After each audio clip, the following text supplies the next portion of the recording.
Olá, minha gente, sejam todos muito bem-vindos ao nosso podcast Papo de Redação desta segunda-feira, graças a Deus. Hoje é dia 6 de janeiro de 2025, o episódio de número 405. Olha só, a gente está indo bem longe aqui, graças à companhia de todos vocês que têm enviado sugestões de matérias ou de entrevistas, porque o podcast é para isso. É para a gente trazer também os bastidores aqui do Papo de Redação, os bastidores, na verdade, das notícias, né? Então, vamos falar hoje, por exemplo, desse helicóptero que trouxe aqui para a capital um policial da Força Nacional que foi baleado, né, lá numa área de garimpo, aqui em Roraima. Rapaz, esse negócio aí virou um acontecimento, porque não é comum um helicóptero parar uma das principais avenidas da nossa cidade, né, para poder pousar aqui, até porque se tivesse ali ponto, acho que nem precisava disso. Já já a gente fala a respeito disso. Tem também aqui, gente, a nomeação do Coronel Lisboa, investigado pela Polícia Federal por participar de um suposto esquema de compra de votos na eleição passada. Ele assumiu agora o comando do policiamento do interior. Já já a gente fala a respeito disso também. Tem ainda, gente, seletivos para professores indígenas e não indígenas da educação de Roraima e ainda uma entrevista com o vereador David Carneiro, do União Brasil, para falar um pouco sobre a criação de um canal de denúncias contra a violência sexual infantil. Então, vocês são os nossos convidados para estar aqui conosco, interagir conosco pelo zap da redação, o 999715300, além da seção de comentários do canal da Folha aberta para você no YouTube. Deixa eu dar as boas-vindas aqui à minha colega de redação, Marília Mesquita. Seja muito bem-vinda e uma excelente semana para você, Marília. Oi, Lucas. Oi para você que está nos acompanhando aqui pelas ondas da 100.3, pelo nosso canal no YouTube, pela Rádio de Bonfim. Segundou, né? Depois de um final de semana caótico que nós tivemos, o primeiro final de semana do ano realmente foi muito sangrento. E hoje estamos aqui, né? Mais um dia. É verdade, né? Foi tão sangrento e também gente reclamando de uma reportagem minha, inclusive, que eu falei sobre um caso de uma morte que aconteceu e que a pessoa estava questionando, né? Por que eu tinha divulgado e que eu não tinha autorizado a divulgar, sendo que a gente não cita nem o nome das pessoas exatamente. Mas o que eu quero deixar claro, gente, é que muitas das informações que a gente recebe aqui são informações da Polícia Militar, de ocorrências que a gente recebe, né, de bastidores aqui em off, muitas das vezes, e é bom a gente deixar bem claro isso, né?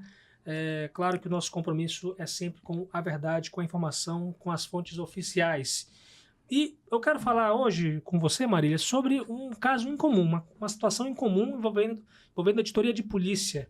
Porque, veja bem, não é comum um helicóptero parar uma avenida principal aqui de Roraima, de Boa Vista, capital de Roraima, e trazendo um policial baleado da Força Nacional. Queria que você falasse um pouco sobre esse assunto que virou um acontecimento gigante aqui em Roraima, uma terra tão pequena, né? E acontecer uma coisa dessa para uma avenida, tudo vira um acontecimento, uma notícia. Isso, Boa Vista, né? Hoje, na segunda-feira, sempre aqui, quando acontecem as coisas, é um acontecimento, e dessa vez não foi diferente. Foi esse helicóptero, Lucas, que pousou às pressas aqui na Avenida Brigadeiro Eduardo Gomes, em frente ao Hospital Geral de Roraima, para deixar um policial militar de 30 anos que precisava de atendimento médico de urgência no início da tarde de hoje. Segundo informações aqui obtidas pela nossa reportagem, o policial ele está passando por cirurgia e o quadro dele é estável. Esse militar ele é do estado do Amapá. Segundo informações preliminares, o policial teria sido baleado na perna em uma operação na terra Yanomami e precisou ser trazido às pressas para a capital. Uma guarnição da Força Tática foi acionada para manter as vias livres e garantir a segurança no local. A Folha de Boa Vista esteve no local, porém os policiais que estavam em frente à unidade não quiseram se pronunciar sobre a situação. A reportagem entrou em contato com o Ministério da Justiça e aguarda um retorno. E aí, em nota, Lucas, a Casa de Governo informou o seguinte, que 5 agentes da Força Nacional estavam em operação de repressão ao garimpo ilegal e ao adentrar a floresta em local de difícil acesso e escorregadio, o agente perdeu o equilíbrio e a queda ocasionou um disparo não intencional atingindo a sua própria perna. E aí a Casa de Governo finalizou dizendo que uma equipe, né, da Casa de Governo está na unidade hospitalar e acompanha a evolução do quadro de saúde do agente. Pois é, a gente fica até tranquilo que tá tudo correndo bem, né? Foi um tiro acidental, né, que aconteceu lá na região de garimpo. Agora esse policial está sendo atendido, o policial da Força Nacional está sendo atendido aí no Hospital Geral de Roraima. E por falar em polícia, eu quero saber da Marília um pouco sobre essa nomeação, que eu diria até polêmica, do Coronel Francisco Lisboa, investigado pela Polícia Federal por participar de um suposto esquema de corrupção eleitoral na eleição passada, que agora ele foi nomeado como comandante de policiamento do interior, né, Marília? Isso, Lucas. Ele assumiu na manhã de hoje, né, nessa segunda-feira, dia 6, o Comando de Policiamento do Interior, que é a CPI, e o Lisboa, ele é um dos investigados na Operação Martelos, que foi desencadeada pela Polícia Federal em 18 de dezembro de 2024. Lisboa, que ocupava o cargo de subcomandante-geral da Polícia Militar, foi exonerado após ser preso na operação. E aí, em um vídeo publicado na página do CPI e na do coronel, o ex-comandante do CPI, o coronel Overlan, ele passa o comando para o Lisboa. No vídeo, o Lisboa, ele agradece ao governador Antônio Denário e ao comandante-geral, Miramilto Goiano, pela nomeação no novo cargo. E aí, uma abre aspas aqui do que ele falou no vídeo. Sim. Será uma grande responsabilidade comandar esses 14 municípios de Roraima, foi o que ele disse no vídeo. Eu diria até que é praticamente um comando geral aí para ele, né? Comando geral do interior, né? Muita gente, muito policial, tem muito policial trabalhando no interior, então só que a gente espera que a polícia e a justiça façam o seu papel, né? Para poder tentar esclarecer o máximo possível, lembrando que o Coronel Lisboa já declarou que ele não fez parte de esquema nenhum de corrupção eleitoral. É bom a gente também ressaltar isso, mas que a Justiça, que a Polícia Federal possa fazer o seu trabalho de investigar esse suposto envolvimento dele com o esquema de corrupção eleitoral. Agradeço demais a tua companhia aqui, Marília, no podcast. Mais uma vez, uma ótima semana para você. Tchau, Lucas. Tchau para você que está nos acompanhando. Uma ótima semana e até a próxima. Trocando de assunto, vamos falar um pouco de educação do Estado. Seletivos para professores indígenas e não indígenas foram divulgados, né, lançados aí pela Secretaria Estadual de Educação. Quem tem as informações é minha colega aqui de redação, Adriele Lima. Muito bem-vinda ao nosso podcast. Uma ótima semana para você. Oi, Lucas. Oi a todo mundo que acompanha o Papo de Redação. Obrigada. Então, hoje aí a gente recebeu essa notícia, né, da Secretaria de Educação e Desporto do Estado de Roraima, informando sobre esse seletivo para professores indígenas e não indígenas. O seletivo para professores indígenas, ele tem aí 950 vagas previstas, né, vagas imediatas, e podem chegar a mais de 2.000 com a formação de cadastro reserva em diversas áreas e modalidades. O período aí de inscrições aí já inicia nessa quarta-feira e vai até o dia 13 de janeiro, de forma online, pela página de cada seletivo. O procedimento também pode ser realizado de forma presencial lá no auditório da SED, aqui no Centro Cívico, no bairro Centro, né, do horário de 8 até às 1h30. Também aí, essas vagas dos seletivos, elas estão distribuídas, dos seletivos para professores indígenas. Elas estão distribuídas aí para professores multidisciplinares, de 1º ao 5º ano e de 6º ao 9º ano. São 393 vagas. Professores de línguas indígenas, 249 vagas. Professores bilíngues, né, de língua portuguesa e línguas indígenas, 72 vagas, professores bilíngues e Yanomami, 92 vagas, professores auxiliares, 99 vagas e cuidadores de alunos, 45 vagas. O seletivo para professores não indígenas também está com o edital aberto, né? E essa seleção, ela atende tanto a educação básica, quanto o ensino fundamental, o ensino médio e a educação de jovens e adultos, o EJA. Os candidatos, eles precisam ter idade mínima de 18 anos e nível superior ou certificado de conclusão do nível médio. E aí, todas as informações também sobre as vagas que estão disponíveis nesse seletivo também estão na matéria. E aí, são muitas oportunidades abertas aí já para 2025, né? Com certeza. Mas o pessoal vai reclamar, poxa, por que não faz um concurso e tal, não sei o quê, né? Enfim, foi uma oportunidade que foi aberta para as pessoas que quiserem. Aí, certamente vai muita gente se inscrever nesse seletivo, né, com quase 1.000 oportunidades imediatas aí para trabalhar nesse ano de 2025. Né, várias prefeituras e até o governo do estado aqui estão abrindo seletivos aí para ofertar essas vagas aí em áreas diversas, no caso, o estado ofertando aí para a educação. Eu quero agradecer aqui a tua companhia, Adriele, e até uma próxima aqui no nosso podcast Papo de Redação. Nada, Lucas, até a próxima. Muito bem, gente. Olha, Boa Vista pode ter um canal específico para denúncias contra a violência sexual infantil. Pelo menos essa é uma ideia, uma proposta aí do vereador David Carneiro, recém-possado aí para a legislatura 2025-2028, e eu trago ele aqui para falar um pouco sobre essa ideia. Mais uma vez, vereador, seja muito bem-vindo aqui ao nosso Papo de Redação. Satisfação, Lucas, é um prazer estar novamente aqui. Já para falar de trabalho, já para falar do que a gente quer trazer para o nosso mandato, daquilo que a gente quer poder discutir com a sociedade e, com fé em Deus, conseguir realizar. Pois é, vereador, o senhor, inclusive, fez uma indicação para poder criar na verdade, fazer um estudo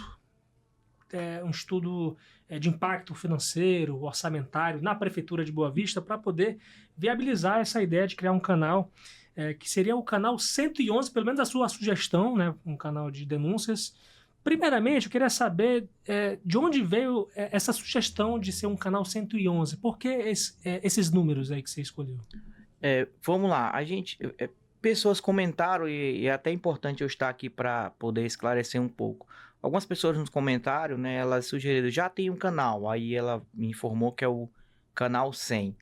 E a gente estudou o Disque Denúncia 100, ele não trata só de violência contra a criança, ele trata de violência contra o idoso, ele é um disque que já existe, né? Não atende todo o Brasil. E aí ele atende denúncia contra o idoso, ele atende desastre ambiental, Covid. Quando você vai ver, são 6 a 7 itens lá de numeração.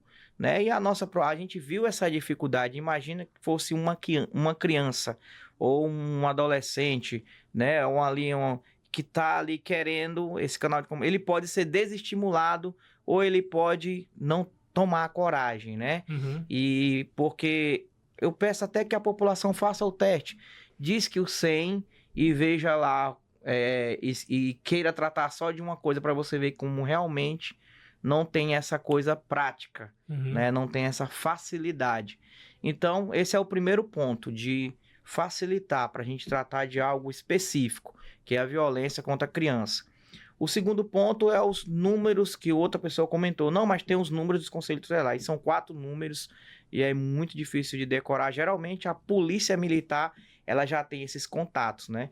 Então, a proposta é que a gente tenha um canal direto, que aí a gente vai trabalhar em parcerias, né? Com o Conselho Tutelar, com a Polícia Militar, a Guarda Municipal. Então, a ideia é essa integração que vai fazer com que a gente possa tratar a violência contra a criança e até inibir. Imagine que Boa Vista, a nossa capital, ela dos últimos 3 anos está aumentando. E isso é o que a gente consegue registrar.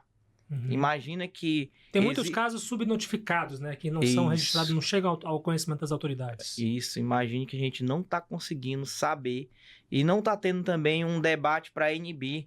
A causa animal é um exemplo muito claro, né? De que um movimento político, com um debate, hoje a pessoa pensa 2 vezes antes de fazer um mal, né, a um animal, porque existe hoje, né, um trabalho, existe uma repercussão. Então, não somente de fazer o Disque Denúncia para facilitar, mas a gente também precisa repercutir que a violência contra a criança, a gente não pode aceitar estar como uma capital acima da média. É bom lembrar isso também. Nós estamos acima da média da violência de notificações, entendeu? Sim. De notificações de violência contra a criança, né, por 100 mil habitantes. Nós estamos passando. Então, a ideia é a gente começar primeiro a nos organizar com um Disque Denúncia, tratar realmente a violência contra a criança como algo específico, até para a gente poder saber como trabalhar melhor isso, porque vão ser informações e dados.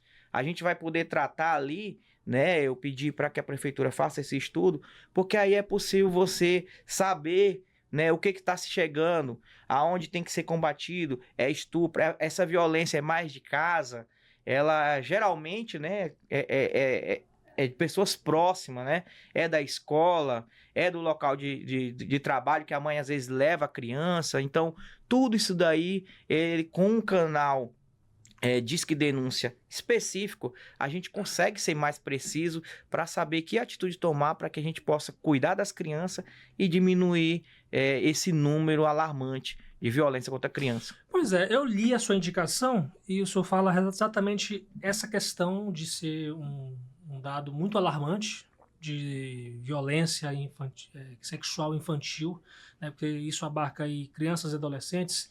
Um dado que o senhor apresentou na indicação foi que entre 2021 a 2023, Roraima registrou mais de 1.540 casos de violência sexual contra crianças e adolescentes, sendo que em 2023 a maioria dessas vítimas pertence à faixa etária de 10 a 14 anos, e aí vem esse dado assustador, que é uma taxa de 494 casos, quase 500 casos para cada grupo de 100 mil habitantes. Então isso fica muito acima, na verdade, da média nacional, que é de 224 para cada grupo de 100 mil habitantes. E um outro dado, vereador, que é bom a gente colocar em voga aqui nesse caso, é o fato de que a população boavistense já tem quase 500 mil habitantes, segundo a última estimativa do IBGE, né? Sendo mais exato, 470 mil habitantes. Nós temos aqui 15 conselheiros tutelares, né? Então, 5 para cada conselho, né? São 3 conselhos, mas existe uma recomendação do Conselho Nacional de Defesa dos Direitos da Criança e do Adolescente, de que para cada grupo de 100 mil habitantes precisa de um conselho, né? Então a gente está chegando a 500 mil habitantes com 3 conselhos. Como é que você pretende atuar nesse sentido para tentar melhorar esse atendimento, né, a pessoas nessa faixa etária com direitos violados? Bom, nossa primeira missão é a gente conhecer como que está o estado, né, as condições desses conselhos tutelares, dos 3 que nós temos. Sim. Né? Claro que é notório que a gente precisa ampliar, precisa de mais um conselho tutelar, com certeza. Eu pude conversar na campanha, eu pude conversar com conselheiros tutelares e eles me alertaram em relação a isso, que já existe, mas até agora não concretizou. Existe já o projeto para mais um conselho tutelar, mas não foi feito ainda. Então, primeiro a gente precisa fiscalizar, acompanhar, vou fazer visitas técnicas, vou conversar para entender como eles estão trabalhando e as condições que eles estão trabalhando. E aí a gente consegue ter mais propriedade para fazer recomendações, dialogar com o prefeito, fazer indicações também das nossas emendas, né, no que for possível. E é possível sim que a gente possa não só pensar em ampliar, mas também que essa ampliação seja com qualidade, né? Seja já com esse disque funcionando, para que facilite, que tenha as condições para eles poderem realmente estarem cumprindo e não somente enxugando gelo, ou que tenha essa integração com as forças, com guarda, com a polícia militar. Então, eu vejo que dá para a gente fazer, ainda que seja com os 3 conselhos tutelar, dá para a gente melhorar o que tem e sim ampliar. seguir as recomendações, porque também não adianta pensar em estatísticas que aí, digamos que a gente diga assim, já estamos com o número de conselho tutelar seguindo as recomendações, mas se continuar a impunidade, se continuar sem dar resposta à população, ao paizinho, à mãezinha, ou à família que vai lá denunciar, já é uma dificuldade. Perceba que quando acontece uma violência contra a criança, existe ainda o tabu, a vergonha, existe ainda a sensação, eu vou lá, eu vou me expor, e para não acontecer nada, para a pessoa ficar impune, ou às vezes ela ser intimidada. Então, tudo isso daí a gente precisa discutir para que essa sensação de impunidade ela comece a diminuir até chegar ao ponto de a pessoa saber que se ela fizer algo contra a criança, se ela acometer uma violência contra a criança, ela vai responder e ela à altura. Pois é, vereador. Então, essa questão do combate e a prevenção contra a violência infantil, né, sexual infantil, de modo geral, vai ser uma bandeira principal do seu mandato? Como é que vai ser? A gente fez a nossa campanha levantando a bandeira das crianças. Eu entendo que a capital de Boa Vista ela é conhecida por ser, né, uma capital referência como primeira infância, e eu entendo que a gente precisa realmente investir no cuidado da criança, porque vai economizar, né, com os cidadãos do futuro. Nós vamos conseguir economizar. Imagine que uma criança, que quanto menos traumas você evitar, melhor ser humano ela vai se tornar, um melhor adulto, uma melhor pessoa, para ser um excelente profissional, para ser uma pessoa que vai dar uma resposta, né, para a sociedade em que nós convivemos. Então, essa foi a nossa pauta, é a nossa bandeira. Nós somos um defensor da criança, um defensor da primeira infância, e vamos estar trabalhando, pautando, claro, né, atento às demais pautas, mas esse vai ser a nossa prioridade, defender as crianças de um modo geral e estar atento, buscando melhorias, fiscalizando, para que a gente possa cuidar dessa primeira etapa de vida que é fundamental para a formação do ser humano. Que tipo de outras demandas, que tipo de outros projetos ou indicações que você tem em mente aí para ir daqui para frente? Pronto, eu já também protocolei um projeto de lei que eu já preciso iniciar discussões, porque nós nunca tratamos desse projeto ainda aqui. Pelo menos eu fiz algumas pesquisas, eu vou verificar se vereadores já chegaram a tratar, que é o quê? As terras ociosas. Então é um projeto um pouco polêmico, mas a gente precisa trazer isso à tona. O que seriam as terras ociosas? Nós temos uma peculiaridade aqui na nossa capital. Nós temos muitos terrenos. E esses terrenos, às vezes, não é feito nada. E aí, o que acontece? As pessoas vão lá, jogam entulhos, às vezes ficam lá usando para marginalidade. E aí a gente tem uma ideia, né, de terras privadas, né? Porque a da prefeitura, geralmente, tem que ser a prefeitura que tem que ter a iniciativa. Então, a ideia é que as terras privadas, nós chegue a um acordo aonde a prefeitura intermedie, né, esse acordo entre as partes, entre o dono do terreno e a pessoa que vai fazer algo ali para utilização, para o uso coletivo do bem público. Exemplo, digamos que você vê lá a terra, o dono não foi feito nada, a prefeitura vai classificar os terrenos, né, de propriedade privada, não tem nada ali, né, ele está lá às vezes recebendo multa, ele está lá com o IPTU atrasado, e aí uma pessoa, pô, eu teria interesse de usar como estacionamento por um ano, eu teria interesse de fazer uma feira para uma exposição de veículos, para uma exposição de produtos, e aí eles entram em acordo, né, por 6 meses, um ano, a prefeitura intermediando. Eu acredito que isso é algo que é possível e já cabe o debate também, já cabe o debate do uso dessas terras para que a gente possa, o convívio em sociedade, né, a gente está evoluindo muito, muito rápido, desenvolvimento. Eu acho que esse debate ele é salutar, ele cabe, e a gente vai iniciar já também esse debate, discutindo. Estou aberto a ouvir os pares, os vereadores, preciso que eles que têm mais experiências, mais maturidade, possam estar sugerindo ali, David, vereador, a gente pode acrescentar isso. Então, é outra coisa também que nós vamos sugerir para que a gente possa também melhorar a nossa capital em relação a esses terrenos ociosos que não é feito nada e aí ficam lá sendo utilizados para jogar entulhos, lixos ou vandalismo, marginalidade. No caso, só para deixar bem claro, seria uma forma de democratizar o acesso a esses terrenos, porque, por exemplo, aqui na capital tem muita gente que tem dificuldade de ter um terreno, né? Tem muita gente que tem terreno, não faz muita coisa, tem muita gente que quer ter uma casa. Por exemplo, a gente está com déficit habitacional em todo o estado de quase 30 mil habitações que a gente precisaria para resolver esse déficit, né? Seria mais ou menos nesse sentido, de poder tentar ampliar esse acesso das pessoas a esses terrenos? Como é que é? Pronto, vamos lá. A gente não pode desrespeitar a propriedade privada. Uhum. Não é você dar a posse para outra pessoa. No caso, você está falando de terrenos que já têm propriedade. Isso. A questão de ampliar a fiscalização também, né? Na verdade, assim, o cara tem um terreno privado e ele não tem ainda o interesse de fazer nada lá. Mas o terreno está acumulando lixo, Sim. E ele não está fazendo nada. Ele vai entrar numa classificação.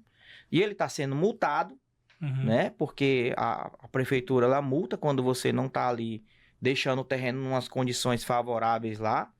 Ele está também com IPTU. E aí a gente pode... Dependendo, a prefeitura intermedia isso. Aí você faz a classificação. E dependendo do interesse de ambos, a pessoa, eu tenho interesse, isso aqui seria interessante para fazer uma horta comunitária. E aí, mas é privado. Aí o cara vai lá, vamos fazer 6 meses. Aí ele vai, cria as condições, a pessoa que vai colocar lá, cria as condições. E aí, às vezes, durou 1 ano, né? Mas já fez algo que não estava sendo feito nada ali. Então, é algo que é para ser uma parceria entre as partes privadas, entendeu? Para o bem coletivo. Então, a ideia é que a gente chegue num consenso e vá ser utilizada ali aquela terra que às vezes está parada ali. A pessoa vai passar 2, 3, 5 anos sem fazer nada. Você acha que vai ser fácil passar um projeto desse e também ter assim, quem sabe, uma aceitação dessas próprias pessoas donas desses terrenos? É como eu estou falando, não é algo que vá prejudicar a propriedade privada ou o dono da terra. Pelo contrário, imagina que, dependendo do interesse, né, ou da viabilidade de quem vai fazer o investimento lá, o cara vai limpar a terra, vai deixar a terra dele preparada lá, o terreno, e vai estar utilizando. E aí, por um período, os dois têm que acordar. Ele perdeu em que ali? Que ele não iria investir 3, 4 anos. Né? E sendo que a gente está colocando lá as regras, ele vai notificar quando ele for querer usar o terreno novamente, 90 dias. Aí ele vai dar esse prazo, vai notificar para desfazer. Não é, nós estamos falando de, o cara vai construir algo. Não é isso. São coisas mais de usos coletivos, para o bem comum da sociedade. Né? Eu citei aqui como feiras, hortas comunitárias, estacionamentos, exposições. Então a prefeitura vai intermediar, porque é interessante que tenha os critérios, né? Então não é algo que vai para agredir, para ser algo que vá adentrar no direito da propriedade privada, não é isso. Sim. Vereador, agora dia 1º de janeiro foi formada uma nova mesa diretora da Câmara Municipal de Boa Vista, com 14 votos, né? E acho que esses 14 vereadores que votaram na nova mesa diretora, agora reeleita pelo presidente Genilson Costa, reeleito, e acredito que estão sendo muito cobrados, né, por conta desse voto. Eu queria saber as suas razões para ter reelegido, para ter votado no presidente Genilson Costa como presidente reeleito da Câmara. Pronto. Como é que se define os votos, né? A população, muitas pessoas levam para a torcida e para as questões pessoais, né? Eu não gosto, porque isso, aquilo.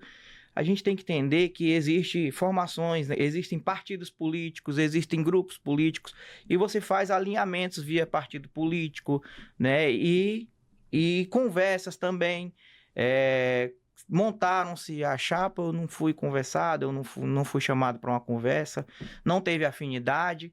Então, assim, é um pouco só dos bastidores, né? Eu entendo que houve muita torcida, houve muita coisa que... Os ataques? Muita coisa que tem a ver com a vida pessoal, e isso não cabe dentro da política. Imagina que se a minha vida pessoal ou a minha exposição pessoal vir à tona, não é assim que se define em relação a parcerias políticas, porque no final das contas a gente tem partidos políticos, ideologias, e os alinhamentos é feito ali. Interessante também, né, que perceba que MDB foi compor, né, o PP, então tudo isso ficou definido de forma que os partidos pudessem estar ali representados.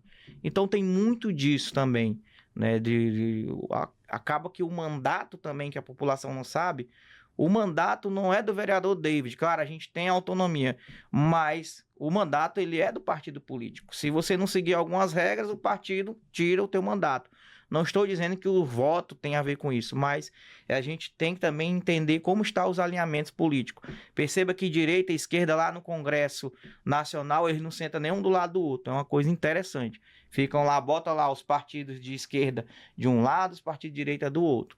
Então, o entendimento político é muito em relação a voto, quem vai ser o presidente ou não, ele é muito definido em relação a isso.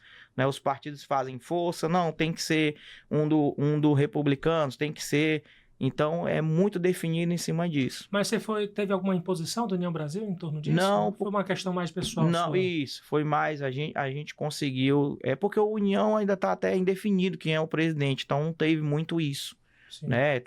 Nós temos hoje o Nicolete está como presidente, mas tem um interventor na municipal, então o União não teve muito desse alinhamento. Interferência, no caso. Não, até a gente decisão. Ficou fora da mesa, né? Sim, sim. Agora, falando nessa questão de posicionamento pela reeleição do Genilson Costa, como é que vai ser o seu posicionamento daqui em diante? O senhor vai permanecer como uma base aliada do Genilson, ou o senhor vai de uma forma independente, ou quem sabe ter uma abertura aí para ser base do Arthur Henrique? Bom, agora a gente precisa iniciar, né, os diálogos, a gente precisa, como eu falei, tem o líder do prefeito, ele está na mesa como vice-presidente, o que não sei se ele vai continuar como líder, né, do prefeito. Eu acredito que depois de fevereiro vai se definir quem vai ser o próximo líder do governo, vai continuar. Se ele está lá na mesa, é interessante que um líder do governo esteja na mesa, vai ser um outro. Então, a gente vai aguardar como que vai ser essa composição de base e oposição. Ainda está indefinido, ainda está aberto ainda. A gente tem ideologias, por exemplo, votar no Genilson não tirou meu sono, mas votar contra aumento de salário de professor já é algo que eu perderia um pouco do meu sono. Então, são coisas de ideologias. Eu sou uma pessoa que eu venho de sindicato de classe, então tem coisas que pesam mais até do que... Você está falando em relação a, assim, coisas que você não concorda com a gestão do prefeito. Não é que eu não concorde, eu estou dizendo que a gente é classista, tem algumas ideologias nossas que é mais difícil lidar do que a votação de quem será o presidente ou não. Sim. Agora, o que a população pode esperar do senhor como vereador David Carneiro? O senhor tem pretensão de concluir o seu mandato? O que a população pode esperar desses próximos 4 anos? Bom, a gente quer trabalhar perto das pessoas, com a nossa bandeira defendendo as crianças. A gente quer também trabalhar com unidade, com união. Sozinho ninguém consegue fazer nada. Precisa dos vereadores para discutir, seja os projetos inovadores, que o que é novo assusta. Então a gente precisa discutir, precisamos trazer o debate para que a população realmente consiga participar, sair das esferas polêmicas. Tem coisas polêmicas que acabam virando só cortina de fumaça. E aí o que realmente vai impactar a sociedade, a capital, às vezes fica sendo deixado de lado para polêmicas vazias, né? Então a gente vai buscar, né, trazer aquilo que vai impactar a sociedade, aquilo que vai impactar a capital, para que a população venha discutir. A população, ela se interessa sim, mas às vezes ela fica em polêmicas vazias, né? Vereador, o senhor pretende estar nas ruas para poder fazer indicações? O senhor pessoalmente nos bairros, vendo a questão dos problemas que tiverem pela população? O que é que você tem a dizer sobre isso? Sim, estou organizando. A partir de janeiro agora a gente tem muita coisa para organizar. Mas a partir de fevereiro eu já quero estar podendo estar andando, visitando. Nós estamos com um escritório para organizar, para estar trabalhando lá no Pintolândia. Então não vai ter jeito. A gente vai estar perto das pessoas para cobrar, para fiscalizar. Esse é o papel. O vereador ele tem que estar muito próximo da população. Não tem jeito. Tá certo. Vereador David Carneiro, do União Brasil, muito obrigado, vereador, mais uma vez por ter aceitado o nosso convite de estar aqui no podcast. E a gente deixa sempre aberto, não somente para o senhor, mas também para os outros 22 vereadores, a porta aberta para vocês divulgarem o trabalho e a gente poder dar essa cobrada também no posicionamento de vocês aqui no podcast. Muito obrigado, vereador. Obrigado, eu que agradeço e satisfação estar com você aqui, Lucas. Muito obrigado. Obrigado a você que está acompanhando o nosso podcast Papo de Redação mais uma vez, com os trabalhos técnicos de Fabiano Lopes e companhia. Eu sou Lucas Luquezzi e convido vocês a seguir as nossas redes sociais. A Folha BB está no Instagram, no Facebook, no X e no YouTube.